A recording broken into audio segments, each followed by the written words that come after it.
ठीक है, देखो लास्ट 2 क्वेश्चन रह गए एक्सरसाइज के 7.9 एक्सरसाइज में 9th एंड 10th MCQs हैं। ठीक है, इंटीग्रेशन है 1/3 से 1x माइनस एक्स क्यूब और whole power 1/3 upon x to the power 4। थोड़ा सा लेंथी क्वेश्चन है। ठीक है, ऐसे यहाँ पे सब्स्टिट्यूशन आपको करना होगा, x के प्लेस पे हम लोग साइन थीटा रख देंगे। ठीक है, तो इसको जब डिफरेंशिएट करेंगे तो क्या आएगा, dx equal to sine theta हो जाएगा cos theta and d theta. ठीक है, लिमिट भी चेंज हो जाएगी। लिमिट जब x की वैल्यू 1/3 है तो थीटा की वैल्यू क्या होगी, थीटा की वैल्यू हो जाएगी साइन इनवर्स 1/3। समझ आया, यहाँ पे 1/3 रखा, थीटा निकाल रहे हैं, साइन इधर आके साइन इनवर्स हो गया। अच्छा, जब 1 है तब क्या होगा, जब 1 होगा तो साइन इनवर्स 1, साइन 90 पे 1 होता है यानी कि π/2। तो न्यू लिमिट कहाँ से कहाँ तक हो गई, न्यू लिमिट हो गई साइन इनवर्स 1/3 टू π/2। और क्वेश्चन में क्या चेंज आ गया, देखो x के प्लेस पे हमने क्या रख दिया, sine theta minus sine cube theta हो जाएगा क्योंकि वहाँ पे क्यूब है। होल पावर क्या होगी 1/3 और dx के प्लेस पे क्या आएगा, cos थीटा डी थीटा। समझ गए, ये न्यू क्वेश्चन हो गया। इसमें से साइन थीटा कॉमन आ रहा, कॉमन ले लेते हैं। इंटीग्रेशन साइन इनवर्स 1/3 टू π/2 है और यहाँ पे हमने कॉमन लिया साइन थीटा। अब थीटा अंदर से कॉमन लिया तो 1/3 बाहर है तो पूरे पे 1/3 बाहर आएगी। ठीक है, अंदर बच गया 1 minus sine square theta whole power 1/3 cos theta d theta. ठीक है, यहाँ तक समझ गए। अच्छा, अब देखो 1 माइनस साइन स्क्वायर क्या होता है, कॉस स्क्वायर। 1 माइनस, तो इसको हम ऐसे लिख देते हैं, इंटीग्रेशन साइन इनवर्स 1/3 टू π/2 और साइन थीटा होल पावर 1/3। ठीक है, या साइन पावर 1/3 थीटा भी लिख सकते हैं आप, जैसा चाहो। 1 minus sine square cos square होता है तो कॉस स्क्वायर यानी कि कॉस 2/3 थीटा हो जाएगा। समझ आया नहीं आया, 1 minus sine square cos square तो 2/3 पावर होगा ना, तो वो मैंने ऐसे लिख दिया। ठीक है, और इनटू में कितना है, कॉस थीटा है एंड डी थीटा। ठीक है, अब इसको देखो ध्यान से। अच्छा, अपॉन भी था, हो ये तो हमने ध्यान ही नहीं दिया, अपॉन साइन पावर 4 भी था, x पावर 4, तो यहाँ क्या आ जाता, साइन पावर 4 थीटा। ये ध्यान नहीं दिया, इसको दोबारा से लिख देता हूँ मैं, अपॉन में चल रहा है, साइन पावर 4 थीटा है तो इसको मैंने sign square theta into sine square theta 2 बार लिख दिया। ठीक है, अच्छा अब यहाँ लिख देता हूँ, अपॉन में कितना, sign square theta into sine square theta. ठीक है, ये साइन और साइन सॉल्व कर लेते हैं। ठीक है, और ये कॉस और कॉस मल्टीप्लाई करते रहे, तो इंटीग्रेशन साइन इनवर्स 1/3 से π/2। अच्छा, अब देखना ध्यान से, 1/3 अगर नीचे आएगा तो 2 माइनस 1/3 कितना होता है, पावर माइनस हो जाती है ना, तो 2 माइनस 1/3 कितना आएगा, 1/3, हाँ 5/3 आएगा।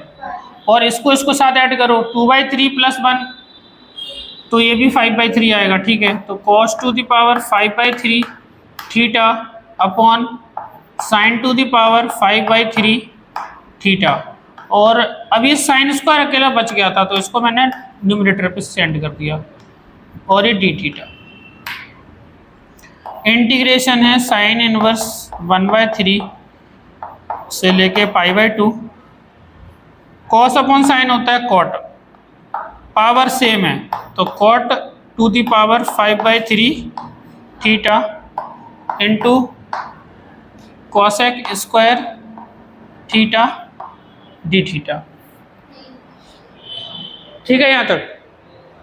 अब क्या होगा, अगर मैं कॉट थीटा को टी लेता हूं तो कॉट का डिफरेंशिएशन होता है माइनस कॉसेक स्क्वायर, तो ये cosec square theta d theta eliminate हो जाएगा। तो यहाँ पे हम लेट कर लेते हैं फिर से, क्या लेट किया, cot theta equal to t, तो इसका डिफरेंशिएशन आएगा minus cosec square theta d theta equal to d t. ठीक है, तो ये पूरा माइनस डी टी में चेंज हो गया। अब लिमिट भी चेंज होगी, लिमिट ध्यान से देखो, लिमिट चेंज करना पड़ेगा आपको। देखो जब थीटा की वैल्यू साइन इनवर्स 1/3 यहाँ रखी जाएगी तो टी की वैल्यू क्या आएगी वो देखना है आपको। अब ये साइन इनवर्स है, ये कॉट है, तो हमें क्या करना पड़ेगा, इसके लिए ट्रायंगल मेथड है, आपको इनवर्स ट्रिग्नोमेट्री में पढ़ा था हम लोगों ने, इसकी हेल्प हम ले लेते हैं। अगर इसको हम थीटा मानते हैं, ठीक है, तो देखो साइन इनवर्स 1/3, साइन होता है परपेंडिकुलर अपॉन हाइपोटेनियस, तो ये कितना आएगा, पाइथागोरस थ्योरम से ये आएगा 2√2 आएगा, 4 - 1 नहीं 9 - 1 8 होता है 2√2, ठीक है, अंडर रूट में। ठीक है, तो अब लिमिट ध्यान से देखो, इंटीग्रेशन साइन इनवर्स यहाँ रख रहा हूँ मैं ये थीटा की जगह पे, तो कॉट ऑफ यहाँ आएगा, तो यही लिख देता हूँ कॉट, और ब्रैकेट में लिखना है मुझे, ये लिखना था साइन इनवर्स, लेकिन मैं साइन नहीं लिख रहा हूँ, इसको कॉट के टर्म में लिख रहा हूँ।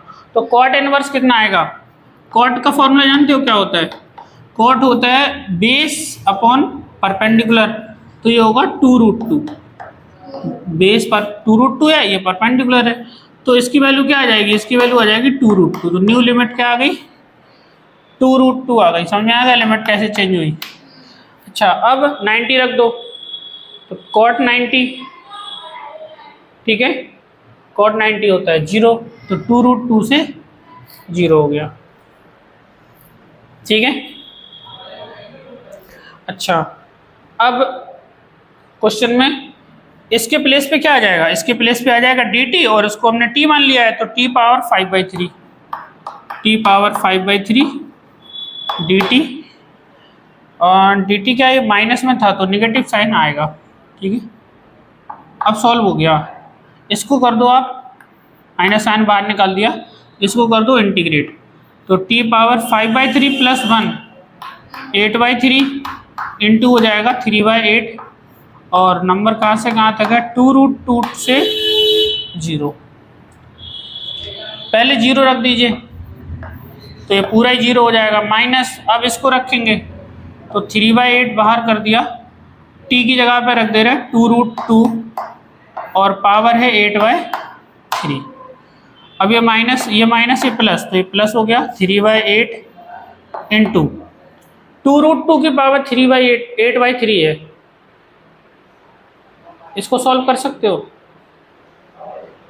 देखो अगर ध्यान से देखें, यहाँ कर देता हूँ मैं, 2 इंटू 2 पावर है 1/2, कितना है, और इस पूरे की जो पावर है वो 8/3 है, कितना है 8/3, इसको ऐड कर दिया तो 2 की पावर 1 + 1/2 कितना होता है 3/2, और इंटू पावर का पावर से मल्टीप्लाई होता है। ठीक है, इससे ये कट गया, इससे ये कट गया 4 टाइम, तो ये वैल्यू आ गई 2 पावर 4, 2 पावर 4 कितना होता है 16, 8 2 = 16, तो आ गया 6 ऑप्शन में आ रहा है क्या, ये ऑप्शन है। काफी लेंथी था, कहने को एमसीक्यू है, 1 नंबर का नहीं है ये। ठीक है, एक थोड़ा सा टफ क्वेश्चन है। ठीक है।